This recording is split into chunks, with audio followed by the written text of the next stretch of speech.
Welcome back to Against the Grain. My name is Dr. Samir Kakodkar. I'm a gastroenterologist and specialist in ulcerative colitis and Crohn's disease. Today I spoke with Stephanie Colo Manning, who is a chef and owner of Colo Kitchen, which offers consulting and cooking lessons for people who want to transition to a nutrient-dense, whole foods diet. She also had colitis and is someone who had a relatively rapid response to diet and was able to maintain her remission without the use of medications, with confirmed healing by colonoscopy. We also have a very detailed discussion about implementing the SCD, which I imagine would be very helpful to both those who are thinking about starting it and also those who are SCD veterans. As a disclaimer, it is advisable that you discuss any dietary therapies with your physicians first. I have done many of the research studies regarding SCD for IBD, and so far the evidence is still considered weak in the form of case reports and case series. However, randomized controlled trials are being conducted now at other centers, so I'm hopeful in the future we will have stronger evidence to determine more details regarding the efficacy of the diet. You can also contact me in case you have any questions about this podcast, or if you'd like to make an appointment to see me. My email is samir3@gmail.com. So today we have Stephanie Manning, who is someone I met at a conference. I attended the Specific Carbohydrate Diet Association conference. It was called SCD Rocks, and I had given a talk there about co-managing the SCD diet with medical therapy. And afterwards, Stephanie kindly came up to me and introduced herself, and we talked a little bit. And she actually runs a company called Colo Kitchen, where she offers consulting as well as I believe, classes for cooking for healthy eating. So, Stephanie, thank you for coming on. Oh, it's a pleasure. Thanks for inviting me. So I was wondering, can you take us through kind of your health challenges? I know you had ulcerative colitis, and kind of how that all started and what happened towards the beginning. Sure, yeah. So my symptoms really began probably around 1980. I was around age 15. And, back then I never mentioned anything to my parents. And around 1985, 1986, when I was in engineering school, my symptoms started, really getting worse. And I started to get really worried. So I finally told my mom about it, and then I had a bunch of testing done and was given the original diagnosis back in January of 1987 of regional ileitis. So it was not yet inflammatory bowel disease, but I remember the doctor talking about Crohn's disease, and he prescribed sulfasalazine and bland foods. So, kind of continued along. And, right when I graduated college in 1987, I experienced some very severe abdominal pain. I remember lying on the floor all night, in a fetal position. And, I was young and stupid, so I didn't even ask for help that night. I waited until morning. But then I got admitted I went to the emergency room, and I spent a week in the hospital, and they gave me IV prednisone and sent me home with a prescription of prednisone and sulfasalazine and instructions to avoid nuts, seeds, fiber, and eat bland foods. So I actually had just one quick question about that. So at this point, were they only saying it was involving the small intestine, like that? Yeah. The ileum? Okay. Yeah, it was just the terminal ileum. So I guess the very end of the ileum, and it was labeled regional ileitis at that point. So it's interesting they prescribed you sulfasalazine, which, I know this was many years ago, so the understanding of these diseases was not as good back then as it is now. But sulfasalazine is a medicine that only has an effect in the colon. Okay. There's no effect on the ileum at all. And even now we know that these mesalamine medications, including sulfasalazine, they're not very good overall in treating Crohn's. We do use them sometimes when the inflammation appears very superficial and it kind of looks like ulcerative colitis, even though the pathology may say Crohn's. So sometimes there are certain doctors that use that. But definitely back then, that was probably not the right medicine. But even back then, a lot of what we have available today wasn't available. So Right. Yeah. And, there was very little discussion about it. I don't think that much was known. And, we certainly had never heard of it. So Right. didn't have access to the internet at that time. So we just kind of did what we were told. So, so then over the next 20 years, flares came and went. And at first it seemed to be like every 7 years. And then it was like every 4 years, every 2 years. And they were definitely getting more frequent and more severe. By 1994, I had a new diagnosis of ulcerative colitis. And just looking back on my records, it looked like that involved about 15 centimeters of the colon. And then, kind of bounced back and forth. So in 2007, it seemed to be limited to moderate ulcerative proctitis.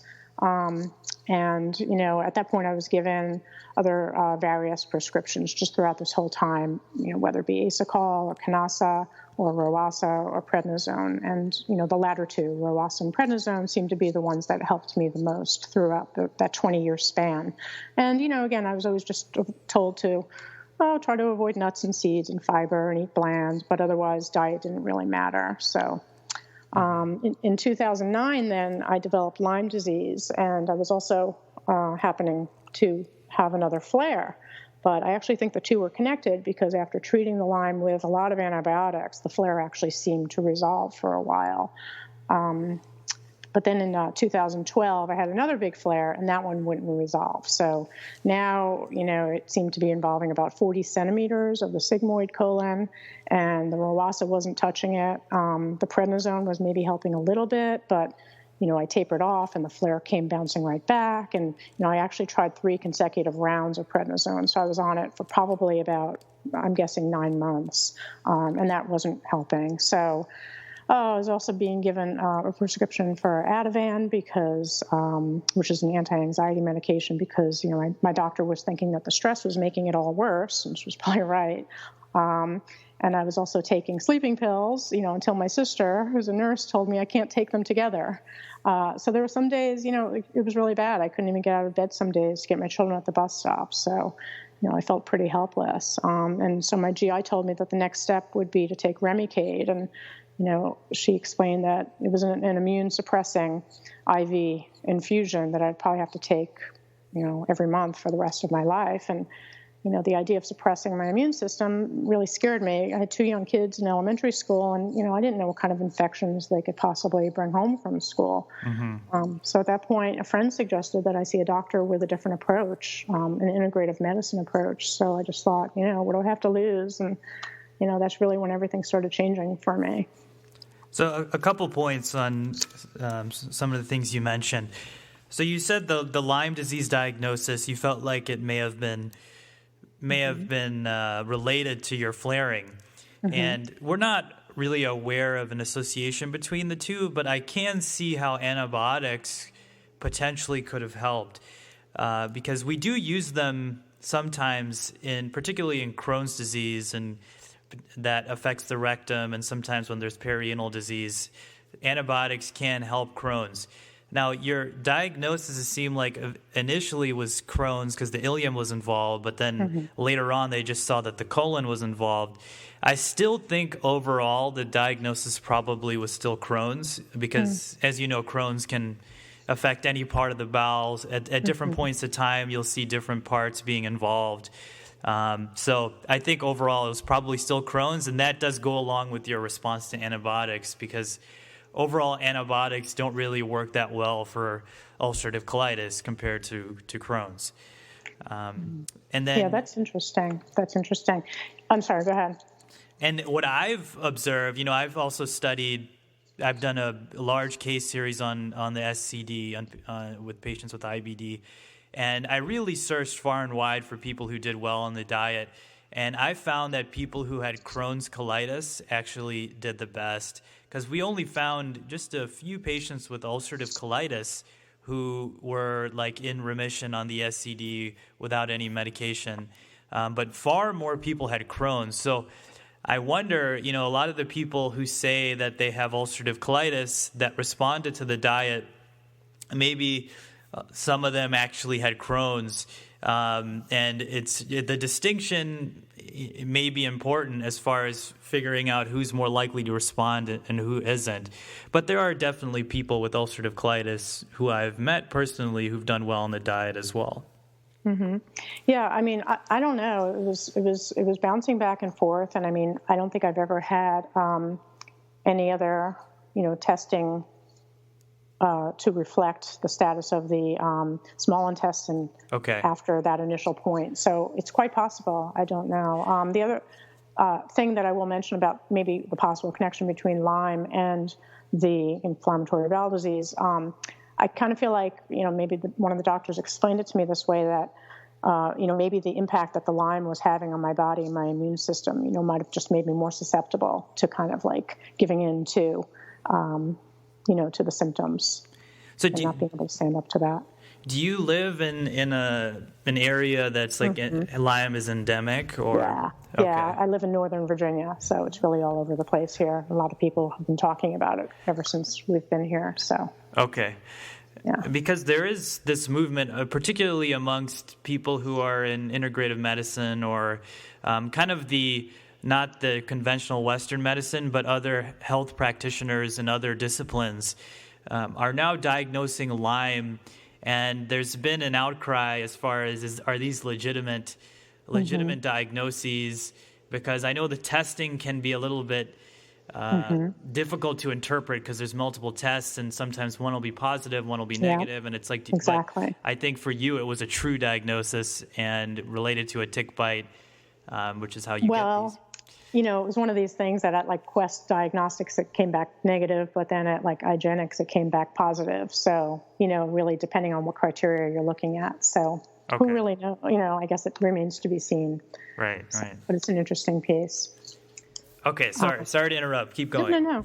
Yeah, so then, so once I saw the integrative doctor, she was a conventional MD for decades. So she kind of came from that world. And at some point, she shifted into the integrative medicine realm. So integrative medicine practitioners, they can still write prescriptions, but they also rely very heavily on functional medicine. So, they do a lot of assessments and, treatments, that are of a functional nature, that are a major part of their toolbox. So, she spent a full hour with me asking me all kinds of questions about my life that I had never been asked before. We discussed that, maybe the Lyme disease could be back and causing this flare again. Again, this is 2012. But we decided that, before we attack the Lyme again, that, she suggested doing a low inflammation diet. So at that point, I eliminated just 5 foods, and so gluten, dairy, corn, soy, and sugar, and then alcohol and caffeine. And then she gave me a medical food, which was a powder loaded with just tons of easily digestible nutrients, and a really good fish oil and some herbs to help me with the sleep and the stress. And, right away my symptoms started fading, and within 30 days, they were completely gone. So it was like really mind-blowing to me. At the same time, she did adrenal and stool testing, and that testing came back, and that's when she added a good probiotic and a DHEA supplement and digestive enzymes and, another herb. So, I mean, it was pretty amazing to me at that time. And I felt great. And that went on, for a few months. But then now that the Lyme, now that was under control, we decided it was time to readdress the Lyme. So I started working with my Lyme specialist again. It did look like the testing, showed that it might be back. So I started up again on heavy antibiotics, which was, Alinea, Mepron, Bioxin, Bactrim, and Flagyl for weeks, or even months. And at the same time, we found out that I had the MTHFR gene mutation. And then within 3 months of taking these antibiotics, and by now I was probably cheating on the diet too, I started flaring again. So I think that the antibiotics really disrupted the gut bacteria and just kind of restarted the inflammation, and the cheating didn't help either. So I stopped all the antibiotics at that point at the advice of both doctors. And for the next 2 months, I just tried going strict on the low inflammation diet again. And I started up on the Veroasa and the Asacol again. And things were improving, but not enough. Like I wasn't back to where I was. And I just decided, it was time to do something else. Someone had opened my eyes to the SCD. And so by May of 2013, I listened to Natasha Campbell McBride, who explained, just the whole thing about gut bacteria and, how it can be, your gut lining can really it turns over so rapidly. And, it really made me hopeful that I can make some changes. So I considered either the GAPS or the SCD. All of it just made so much sense to me once it was spelled out. And I was just super motivated because I was just tired of being sick and I was just ready to do anything. And I'd already proven to myself that diet was really important. So, I just decided to do the SCD rather than the GAPS at that time, just because SCD was just more focused on ulcerative colitis. And it seemed like there was a pretty good online email support group. So I just decided to start that. And I started that on May 11th, 2013. And, it was pretty interesting. It was, I learned a lot. Mm-hmm. So, I did have, kind of a culinary background before starting SCD. Can you tell us about that? What was what kind of background did you have? Yeah, so I've always loved cooking. I grew up in an Italian family, so there was always food on the, going on in the kitchen. And I've always enjoyed taking cooking classes over the years, and I experimented with, lots of different things from scratch, throwing big dinner parties and, started a catering business. So I was really lucky that I knew my way around the kitchen. And so I always felt very lucky going into the SCD with these skills. But I would just say to anybody, starting out, that cooking is not rocket science. It just takes following a recipe, getting organized, and setting your intention. You do have to let go of other things in your life that are less important. And, I just kind of feel this way even for people who are healthy. I think that, real food is taken a back seat to so many other things. And I just think that it needs to be a priority for everyone, just like showering and brushing our teeth and, doing our nails. We have to take care of ourselves in this way too.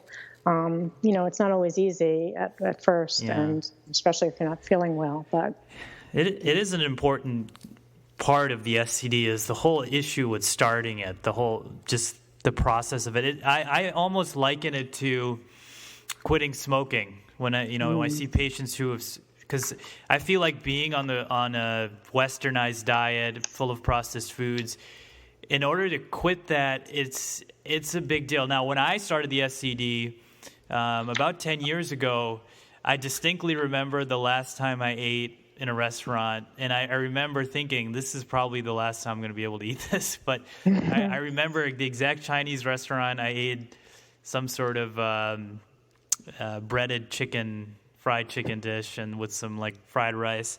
But that was the last thing I ate, and then I just quit cold turkey and just started the SCD right that day. But over time it's become more just second nature. But I see patients now, and I've seen several so far now that I've been working at Rush University in Chicago, and I see people who are just newly diagnosed, right? Just complete new diagnosis.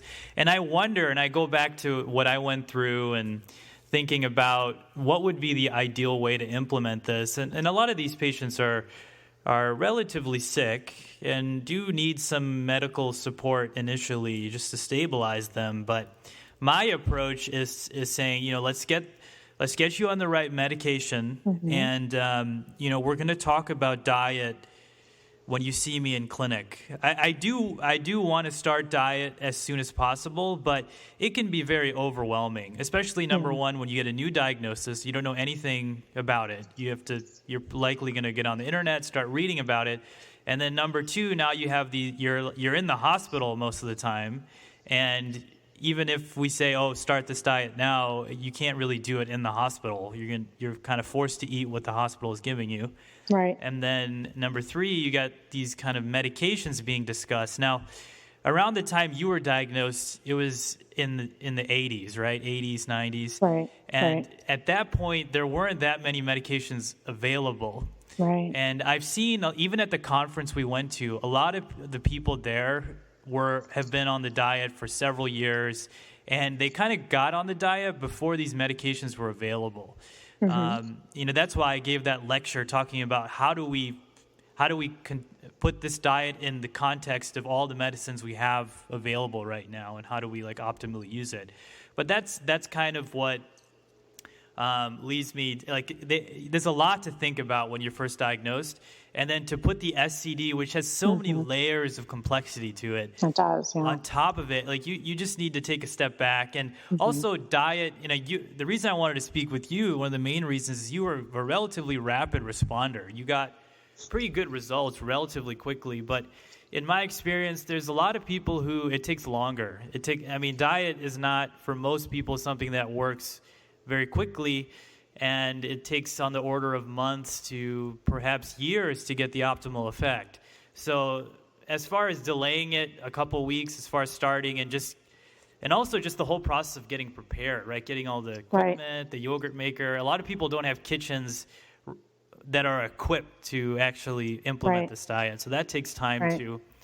So it's just something to keep in mind. And also, I'm not even so sure, jumping into it, or doing the intro diet or, and doing it full tilt on day one is for everyone. Because I think that, just like when you take your dog to the vet and you're transitioning their diet, they always say transition it slowly because, things need to adapt. So I think we should be doing that too, because I think it's a big shock to the body to change everything overnight. I mean, your gut bacteria changes drastically, really within a matter of, I think, 24 to 48 hours. So, you could see that it can really kind of upset the apple cart. So, when I talk to people about it, I suggest to them that they sort of start by eliminating, some of the, the more instigating type foods first and sort of back their way into it. And then, after their body has started becoming a little bit adjusted to it, then maybe go, full tilt. I don't know, because I felt like for me, like you mentioned, I responded quickly. And I have to say I responded very quickly,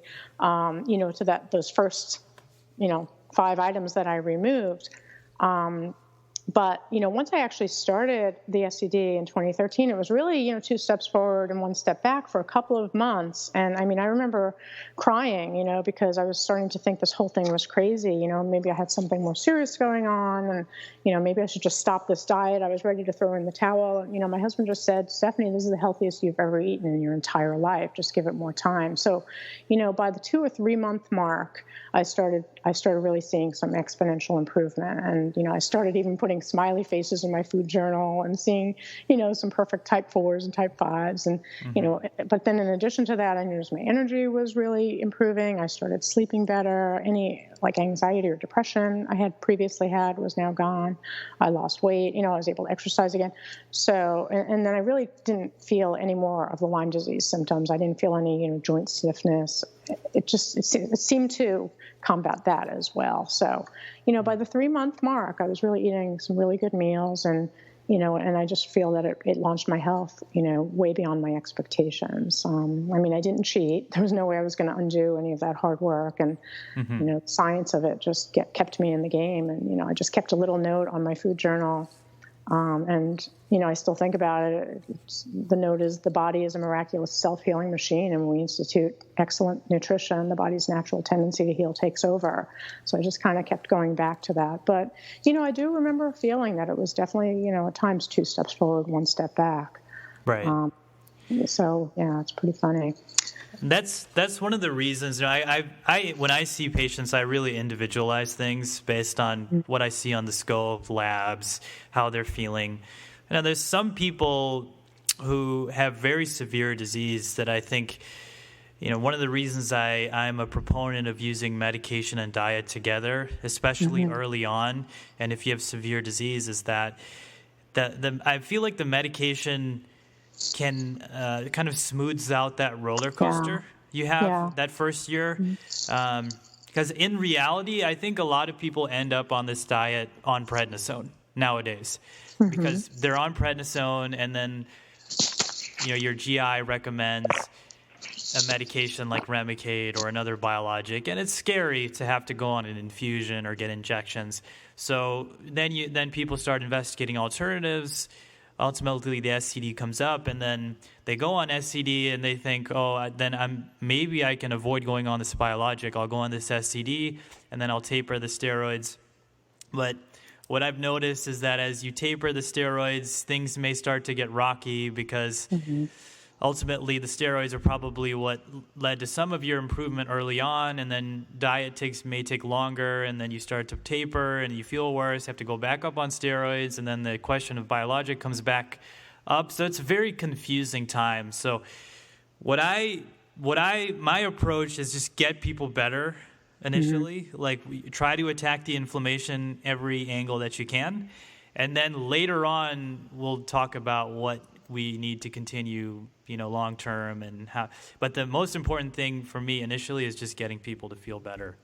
Yeah, and I agree. I mean, I think, getting the inflammation down is key. That's like primary. And I think, that's a great, short-term solution. And then a long-term, play is just, let's look at how you're going to maintain this and possibly just taper off that medication. I mean, that would be the ideal goal. So right. I agree with you 100%. Yeah, and in my talk, which hopefully they posted online, apparently they're supposed to, all the talks at the conference, they're going to edit and post eventually, I think sometime in the winter. But one of the things I mentioned was that, some medications are easier to do that than others. Like the biologics, they tend to be a little bit harder. You have to think pretty carefully before you stop that in people.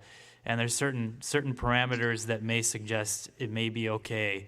But that's also a very controversial area within gastroenterology. There's many gastroenterologists who just say, continue it if you're not having any adverse reactions or side effects. Because if you stop it, you may form antibodies, and then restarting it, you may be burning a bridge with that medicine.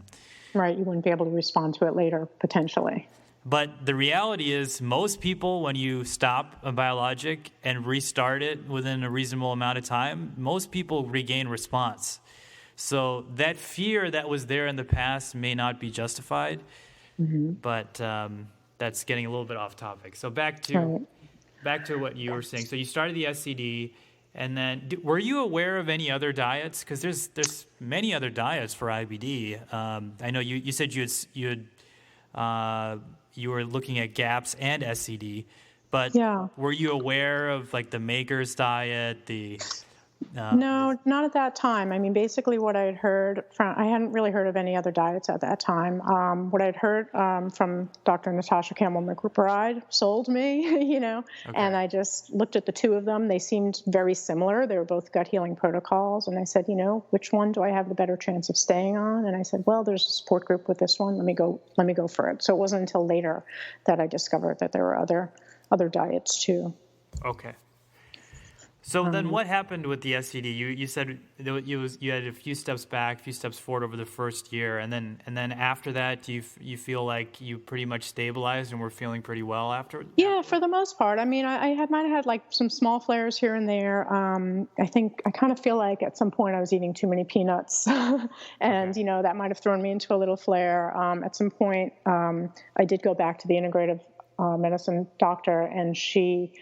I had some additional adrenal testing done, and so she had put me back on DHEA, and that seemed to help stabilize things. So it was really only like once or twice, and it wasn't as bad, as it had been previously. But then after that, I think by 2000, maybe 2015, maybe even earlier.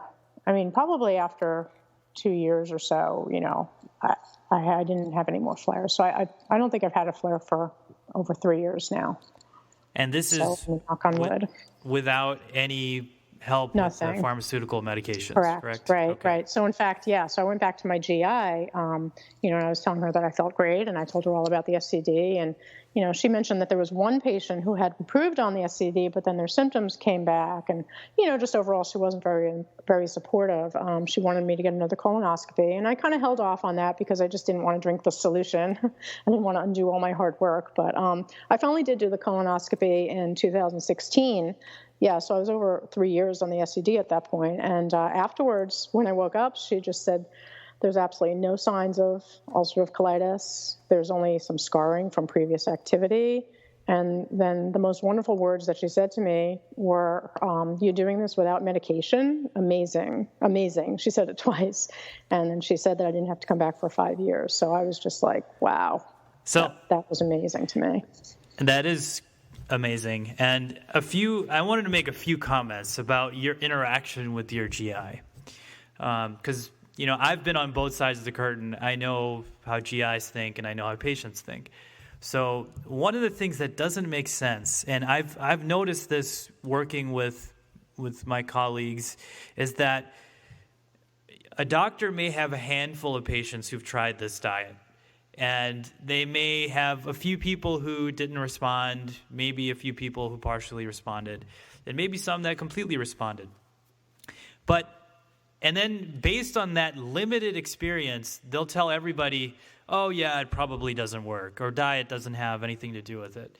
Mm-hmm. But I challenge those doctors to also think about their patients who have been on Remicade, who have been on Entyvio, who've been on these biologic medicines, or even Imuran, any of these medications, and they have, I guarantee you, they have many, many more patients who've been on just those without diet.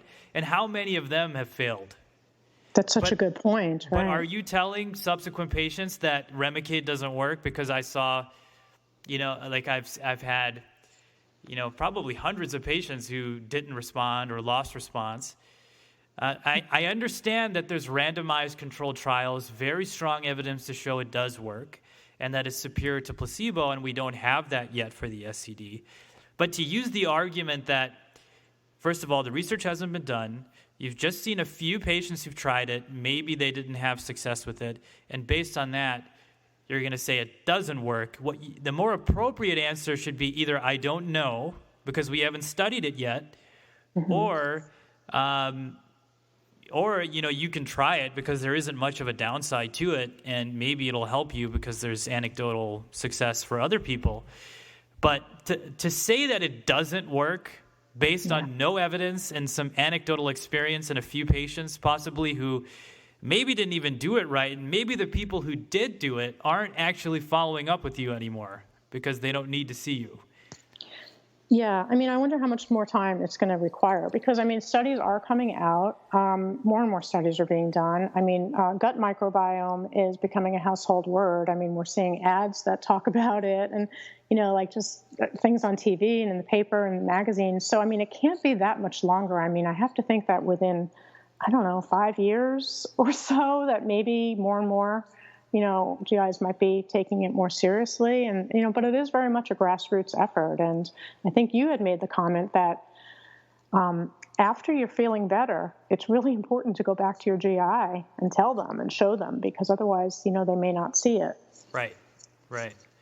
Yeah, and I really do believe there is this thought, this concept or belief in medicine amongst physicians that if they don't understand things as well as the patient does, they kind of feel threatened. This diet ultimately was actually created by a physician, Dr. Sidney Haas, back in the early 1900s. And then it kind of lost its way because it was initially developed for celiac disease. Then the gluten-free diet kind of took over, but then that same physician started using it for inflammatory bowel disease and has success. And then it was almost taken over by Elaine Gottschall, and now kind of patients have kind of taken over the reign of this. So doctors, I feel like there's this, they want to come up with things on their own. And then if something already exists that patients kind of already have a mastery of, I feel like that motivation to prove that it works isn't there because they didn't come up with it, which is sad. Not invented here syndrome. Exactly. Yeah. And then even if they find that it works, it's like they can't, there's no way they're going to know how to implement it better than we can, than people who are already on it, who are on these message boards, who've over the years shot the diet and have figured out how it works for each person. So in that sense, even if they prove that it's right, the only thing they're going to say is, read this book or go on this message board because they're not going to know. Right, and if they had maybe somebody on staff that could help hold their hand through it, that would make it a lot easier for the patients. But I think they also might be driven by, the patients coming in with an expectation, looking for the magic pill and just, looking for the easy way out. And, we've all been conditioned to think that way. So, right. That might just kind of take away from the motivation as well. Right. So that's great. Your colonoscopy showed that you had healing. So that's the ultimate proof.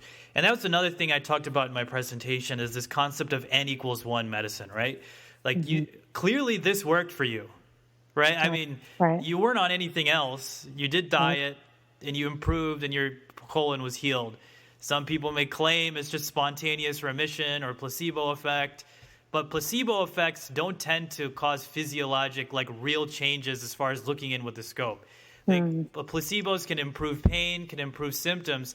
That's why the real test of if this was working was the scope, and looks like you did heal. So yeah, and I held off on it, like I said, but ultimately I wanted to prove that to myself too. I wanted to see it in black and white, like I needed to prove it to myself too. So yeah, I was glad that I did it. So a couple questions about the diet itself. Now, when you started, did you do the stages? Did you do the starter diet, or did you just jump into the full thing?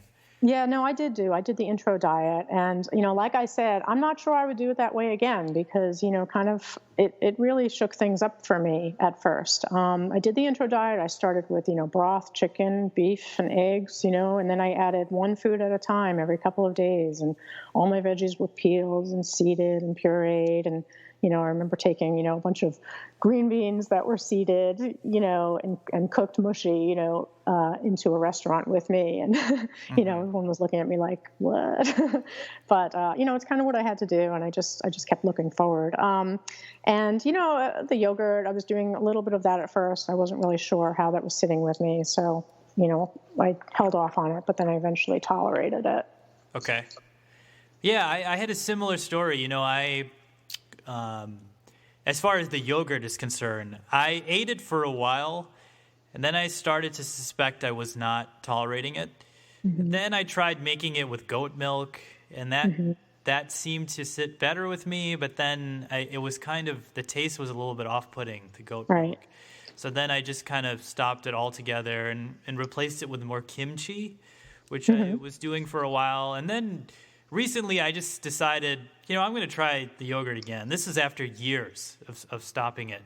And this time I used milk. Now they sell grass-fed milk. The cows are grass-fed and it's organic.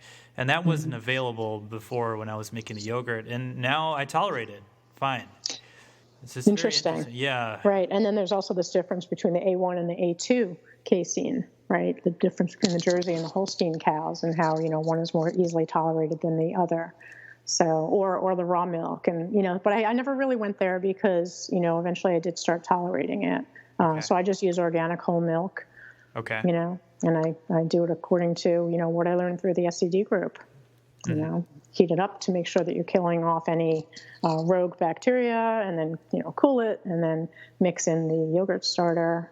So the GI Pro Health is the one that I use. And, I called them up one day just to find out how much probiotic that actually yields. And they had told me that it would yield about 40 to 45 billion organisms per 7-ounce serving. So, that's pretty good. That's therapeutic doses. So, okay. And do you use the yogurt maker? Yeah, I do. Yep, I use that yogurt maker, but I actually attach a dimmer switch to it because it runs a little too high. So I crank it up at first, but then once it reaches that magic window between 100 and 110 degrees, then I just notch it down to have like a little permanent marker line to where where it reaches that temperature. And then at that point, then I start timing it for 24 hours. And it's really delicious. I mean, I always have people try it, and people are like, "Oh, I don't like yogurt. Oh, I hate yogurt." And then they try it, and they're like, "Wow, this one's really good. This is good. It's got a good flavor." That particular starter. So do you do the 6-hour thing? Because this whole concept with the dimmer switch is not in the book. It's really not seen in like the standard literature on SCD, but I also found this tip with using a dimmer switch just on some website. But I think you're supposed to keep it at full power for 6 hours, and then go to half power? Is that... I mean, it varies. It depends on how low I let the milk cool down to, how much time has passed. Okay. So that's one factor. And then another factor is, how cold it is. And, it's sitting on my granite countertop. So maybe, some days are going to be cooler than others. So I just kind of go in there and test the temperature every couple of hours. And when it reaches that point, then I lower it. But, for me, it generally seems to be around maybe after 4 hours of the initial fermentation. So I guess it just depends on the situation. Yeah, sometimes I wonder, sometimes when you follow the SCD, you start to think, is some of this actually necessary, or is this, this temperature range, what is that based on? It's just based on a sentence in the book that says that. Right. Has that really been... why is it? I guess if it goes higher, the thought is you're killing some of the bacteria, right? Yeah. I think that's just the optimal range of, the bacteria reproducing. And if it's too low, right, then it's just, because if you take that batch and you put it in the refrigerator, then it slows down the fermentation process. So the same holds true. So it's just really the optimal range for the bacteria to produce. Okay. And if you go too long, then you just run out of lactose in the milk, and then the bacteria have nothing left to feed on. So again, comes back, the science of it is really interesting. Yeah. Okay, so are there any foods that you can tolerate outside the SCD now, or are you still strictly on it? Yeah, so, I was very, very strict for the first 2 or 3 years. I didn't deviate at all, to my knowledge. But then after 2 or 3 years, I felt that I had been in remission long enough, and I started reintroducing, a few non-SCD foods, but, things that I considered real food. So, maybe some rice, some sweet potatoes, some potatoes, and then just to kind of experiment a little bit with cocoa powder and maple syrup, pure maple syrup. And, so I tolerate those very well. I haven't had any problems with them. When I eat out, I still order very carefully. So I always view the menu as an ingredients list. So, I don't look at the descriptions of how the menu items are presented. I just go in for the kill. I look for the actual ingredients that are used there. So then I just ask them to prepare something special for me, from scratch. And I don't worry that much anymore about if they make a mistake or if there are hidden ingredients. I used to, but not at this point. Sometimes I'll even have some potato chips, but I'll make sure they're made with avocado oil. But I try not to do that because I know it's a slippery slope. And I have to keep myself in check. So, I'm still in remission. It's been, I've been doing SCD or very close to SCD for 5 years. And, I want to be safe. And, I respect food. And I feel like my body's done so much for me. I want to be loyal to it. So I try not to push my boundaries too far. Give us your top 3 places you like to eat out. Like some of the good Mexican restaurants, like, like an Uncle Julio's or something, you can usually get some pretty clean food. So I'll order fajitas without the shell, and I'll ask them to use clean meat that hasn't been marinated. Okay. So I'll always ask for it with just, olive oil, salt, and pepper, or shrimp. And, it's peppers and onions. It's just sauteing them cleanly. And avocado, I'll ask questions, but I usually do pretty well there. I love to eat at a steak restaurant, and I just make sure that they don't put on any kind of seasoning mix. I just ask for, again, salt and pepper only. That's very easy for them to do. With some veggies on the side. Often it's just very simple to ask for, just either sauteed or broiled or steamed veggies on the side. I try to stick to those kinds of places. I try not to go to, the chain restaurants, because I don't think they get it as much, and they have, younger, less experienced servers, and it just kind of gets too, I don't know, a little too scary there. Right. Have you had any success going to, because there's certain restaurants or types of restaurants I know I'm going to have no chance at, and I haven't been to a Chinese restaurant in a decade. Like that. No, nor have I. Although I have gone to Benihana, one of those Japanese places where they cook in front of you. That's actually doable because you see them cook in front of you, and you can actually request don't put any soy sauce in the food. And doing that, you're you're fine for the most part. And also sushi restaurants, I get sashimi pretty often, actually. That tends to work. Doesn't tend to be too filling, though. I mean, the other thing I really like is going to like a fish restaurant. We have something there called the Fish Shack, which I love going to. And, it's so easy to get just a clean piece of fish with, again, olive oil, salt, and pepper, or even ask them to blacken it with, a few spices, and then just put it on top of a nice big salad, again, drawing from the ingredients that I see on the menu. Okay. So those are good choices, I think.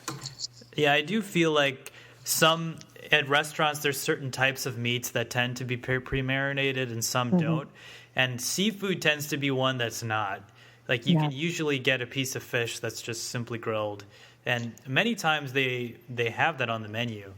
But I feel like chicken is a problem one. It could be. I've tried to order chicken at multiple places and saying like, oh, is it pre-marinated? Or I give them my card I have this like laminated card that has all the stuff that I don't want in my food. And pretty much 99% of the time, if it's a chicken thing, chicken dish, they'll come back and say, hey, this has something in it that I can't have, or some pre-marinade. So I've pretty much given up on chicken in restaurants. Well, yeah, so I found the same thing. Sometimes, if you ask, do you have a clean piece that hasn't been touched yet? Sometimes they do. So now and then I do have good luck with that. With the beef, it seems a little easier unless it's one of these tougher cuts, like if it's a flank steak or if it's like a hanger steak. You can pretty much bet that those are going to be marinated. But if it's, a filet or, a New York strip or something like that, probably not, but they might often put a seasoning mix, like a house seasoning mix on it. So you have to ask about that. And then shrimp, they always seem to have fresh as well. Like you said, seafood. Okay. What about traveling? Have you had issues with that? I always get a little bit nervous about traveling, especially if you're traveling with people who know about your situation and know about your diet. It's not too bad, but going with a group of people who kind of want to have their own agenda as far as where they want to eat can be a difficult situation. Yeah, I mean, in that case, I'll be sure to eat something beforehand. If I don't have any say over where we're going and someone wants to go to an Italian restaurant, I'll be like, all right, maybe I'll go, but I'll definitely eat dinner before I leave, or I'll bring something with me and eat it while I'm traveling. And then maybe when I get there, if I feel safe about it, I'll order a very simple salad, and I'll just say I already ate.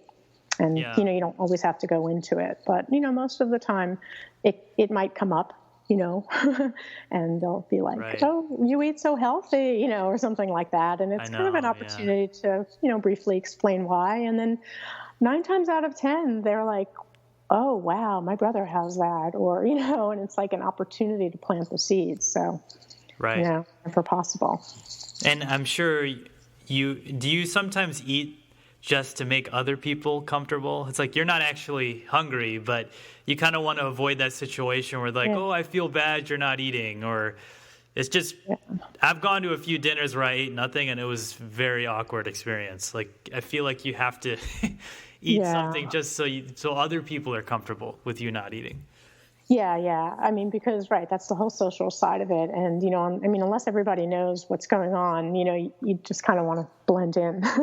Right. So I don't know. I guess every case is different. But, I will. And I'll order a salad or, keep it really simple. Or, the other thing is I have called the restaurant ahead of time.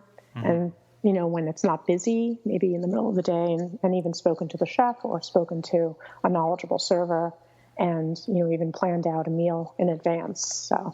Right. That's also an option. How strict are you at reading food labels? Because if you technically go by the book, if something has juice from concentrate or natural flavors, you're not supposed to have it. And some people go as far as writing the company and getting a letter before they would even consider trying something. I mean, like for the first 2 or 3 years, I was extremely strict. I didn't do I only bought, Cento brand tomatoes, and, I didn't buy anything that didn't have a letter, because I was just too afraid of making a mistake. I didn't know for sure that it was that necessary, but I had put so much work into it and so much of an investment. I just didn't want to make a stupid mistake. So I just went with it. And, I was restricted as it was. And I just said, well, one more thing. But now I don't worry about it as much. Like I said, to me, that's, a tiny, tiny thing. I mean, if I can get away with eating, potatoes or, some potato chips, now and then, it's probably going to be okay if there's traces of something that's not on the label for me. Now, I don't want to advocate that for others, but that's how it's been for me. Right. Do you have any tips for people who are very busy and feel, because I also see patients like this where they have a very busy career, maybe they're traveling all the time, and as far as implementing this diet for someone like that? Yeah, I mean, it comes down to, when you are home, making big batches and simple recipes, it doesn't have to be complex. Some of the simplest recipes is just, you can just have ground chicken with salt and pepper and cumin, or, grill a steak, grill, 4 steaks or 10 steaks, right? Roast some chicken thighs and, keep it in the freezer. Roasting some butternut squash or, any vegetable that tastes really good when you roast it. Traveling, that's a little bit more difficult, but, you can carry solid food with you on the airplane. So even if you're carrying it solid, one thing I learned along the way is that you can fill up water bottles and freeze them before you leave.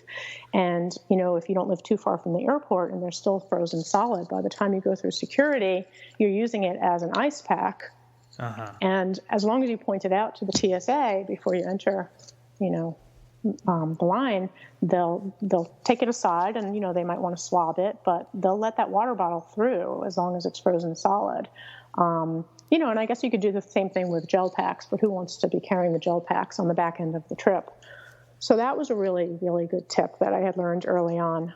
But yeah, I used to always travel with solid food. I mean, very early on, probably like within the first couple of months of doing the diet, I took a trip cross country and I spent a week out in California. And I packed a huge cooler full of food that I prepared. And, we found some dry ice and we had to get, special, I guess, permission from, the TSA. And, it was a big process to go through, but I carried all my own food. And, I lived off of that for the week that I was out in California. So it wasn't easy. And I wouldn't want to go back to those days, but, it can be done, like if you put your mind to it, anything can be done. And then as you get more adept at it, then you start learning how to order out when you're eating out. Right. So that helps. Yeah, I do agree with you that in the beginning, I think the first couple years you should be pretty strict, like as strict as possible. But then things tend to open up naturally, and how that opens up for individual people is different. There's some, we were at this conference and we're around hundreds of people on this diet, and some of the people I met were still extremely strict with it. And they had been on it for years, like 15 years, 20 years. But then there were other people who had started to incorporate different things and not having any adverse effects to it. So, I think eventually you kind of it naturally happens. You just kind of figure out when you're comfortable. It's almost this intuition you get where, now I feel like maybe I can try something and see what happens. Because, if you have an adverse reaction to it, number one, it may not actually be active inflammation. It's probably, most of the time, it's probably just a food you haven't had in a long time and you're eating it, and you may just not tolerate it the same way somebody who doesn't have inflammatory bowel disease may not tolerate a food. Mm-hmm. So it's not smart to always assume that if you're feeling bad, it's due to active inflammation or my disease is coming back. That may not be the case. Yeah, and it could be, with leaky gut, and partially digested food proteins being kind of poured into the bloodstream and activating the immune system, that really it's just a food sensitivity. And then as that gut heals, that later on you may be able to tolerate that food. Mm-hmm. Even the concept of leaky gut, I know we hear about it a lot, but there are some gastroenterologists who believe it's a real thing and some people who don't. Like in the absence of an actual diagnosed GI pathology like celiac disease, inflammatory bowel disease, etc., leaky gut in somebody who doesn't have anything like on a biopsy where it looks normal, that itself, just to say that, to play devil's advocate, that there are some people who actually believe that's not a real condition. Right. Okay, so do you have any ideas to improve upon the STD now, and specifically with regard to organic? Now, are you a believer in that people should go all out on organic food, only eat organic food, or is it okay not to do that? Yeah, I mean, it really, it depends on the individual. I mean, for me personally, I like to do organic as much as I can. I do believe that, the vegetables will have a higher nutrient content because the soil, hasn't been killed by overuse of pesticides, and, the fertilizers that are given to produce, are really just enough to keep the plant alive, but don't really contribute to the overall kind of profile of nutrition that plant should offer, or that we need, as humans in that plant. Mm-hmm. So, I mean, when possible, I do like to buy organic or, go to my, the local farmer's market. But it's, it's not always realistic. And certainly whenever we eat out at restaurants, we're not. And the same is true for the meats. I mean, we know that, when we're eating grass-fed beef or, pasture-raised chickens and, wild-caught, seafood, that they're just so much more nutritious and they're less inflammatory. So I think all of that contributes. So, I mean, the omega-3 level in all of the animal meats and the fish, is just so much higher when they're eating the food that they're supposed to be eating, and then not to mention the antibiotics that they're being given, in conventionally raised animals. So I do try to do it. I totally realize that it's not practical for everyone. It's not practical for me all the time. It is more expensive, definitely more expensive. But I do think that two things I'll say about that. One, I think you're getting more bang for your buck because you're getting a higher nutrient content out of organic foods. And two, I think once you start eating this way, overall, you start being less hungry because your cells are being fed.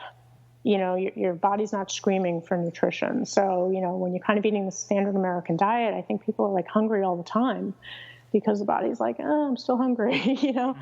I still need nutrition. So, I mean, I've noticed that I'm just not as hungry anymore. I eat plenty of food. I've got a great appetite, but, I just don't feel like my body's screaming for it anymore. So that's kind of my thoughts on organic. Mm-hmm. Yeah, I've also noticed I eat less, and I am aware of some research that, I'm not sure of the exact study, but that if you end up eating the same types of things over and over again, you tend to eat less food, as opposed to if there was like much more variety. I wonder if that's part of it too. But overall, I think eating less is a good thing. Unless you're underweight, but overall it's probably a good thing for your long-term health. And another thing I wanted to ask you specifically is, I have cooked a lot of salmon over the last decade. That's one of my go-to meals if I'm hungry and I just want to make something quickly. But I know it would be better to eat wild-caught salmon, but what I've found is that it's more difficult to cook properly. The farm-raised salmon, I tend to go to Whole Foods to get this stuff. The farm-raised salmon, first of all, I feel like it tastes better. It's fattier, and it's easier to cook because it doesn't dry out easily, and it doesn't form that like white albumin film. Mm-hmm. But the wild-caught does. It forms that very quickly, and it tends to get really dry and tough. Do you have any tips? Do you make much salmon yourself? It's funny because I never ate seafood before. I had a very bad diet before all of this. So I guess once I started eating salmon and other types of fish, it was more because I knew it would be good for me. Mm-hmm. And I just kind of jumped to eating the wild caught. So I don't know. I haven't had that experience of, comparing one to another, but that's interesting to hear about. Okay. Yeah, I've probably made salmon like over 1,000 times, maybe even more. I mean, it's just, that's just my go-to thing, because I actually live on a grocery store. I live in an apartment building where my lobby is a Whole Foods. Right. So, and I did that intentionally because a lot of times I don't have time to cook or do meal prep. So I'll just get some sort of seafood and just grill it real quick and get some vegetables and eat it. And Whole Foods does tend to have some ready-made things that probably are legal, like the rotisserie chicken, or they'll have like grilled vegetables, and they usually list all the ingredients they use. Yeah. So you can survive. It's not that great tasting. I actually think the food at Whole Foods that's ready-made doesn't taste good at all. It's like pretty bland, but if you're in survival mode, you'll do what it takes just to keep going. Okay, so as of right now, is SCD really the only thing you're utilizing, or this kind of partial SCD, or are you using any other kind of alternative treatments to help you with your remission?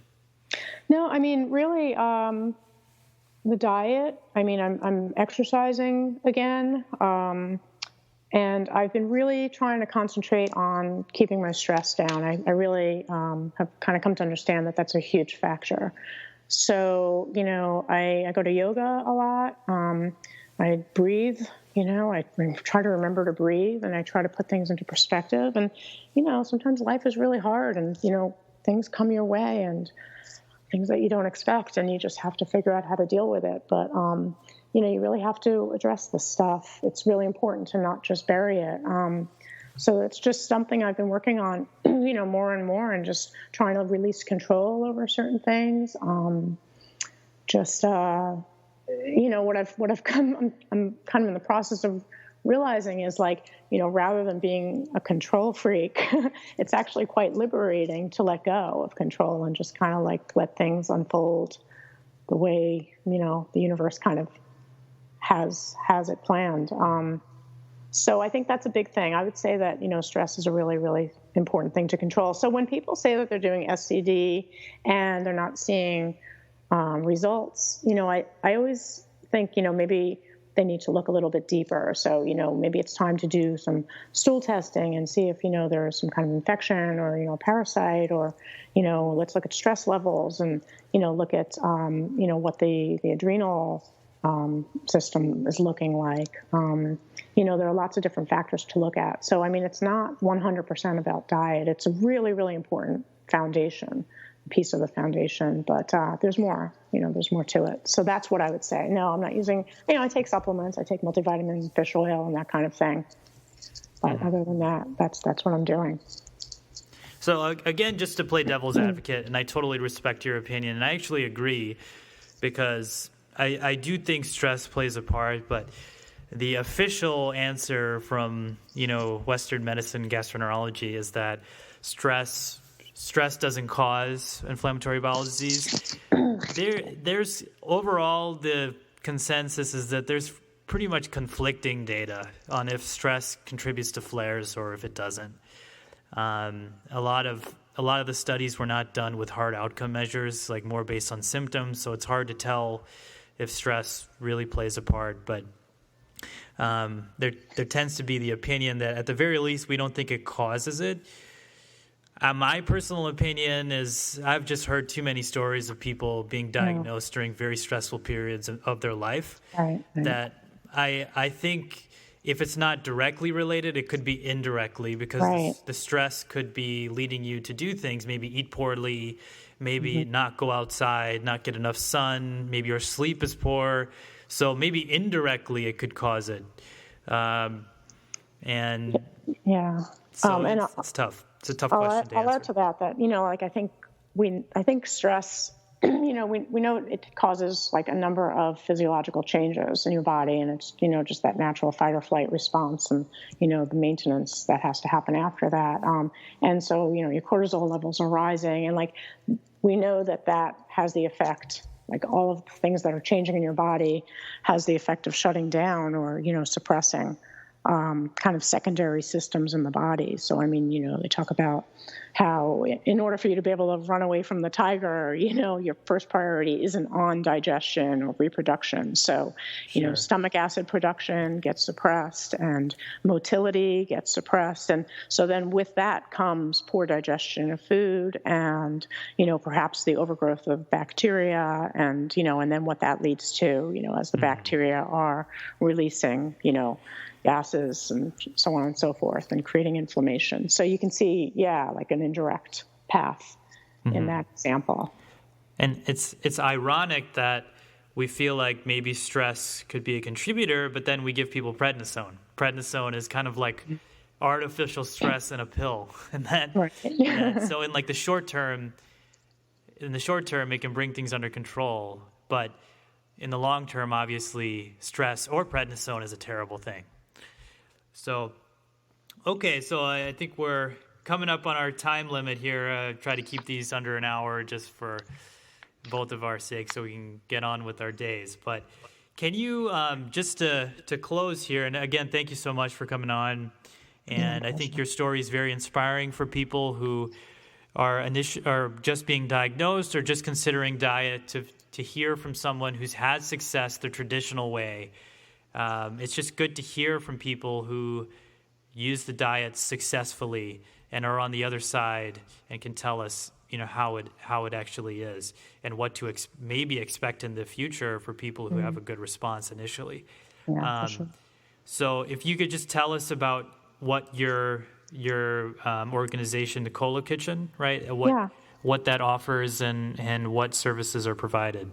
Yeah, I like to walk with clients and, hold their hand through whatever kind of dietary and lifestyle changes they may need. It doesn't have to be ulcerative colitis. It could be, IBS or candida or arthritis, just whatever, kind of chronic issues. So like on one end, it's like the holistic nutrition consulting, trying to dig for clues about, what may be behind your own individual chronic health issues, and then to work closely together towards any diet and lifestyle changes that could help. But, really meeting you where you are and deciding together what would realistically work for you in your life and, what you may be ready for. And that might involve some motivational work and identifying obstacles and, building strategies to overcome them.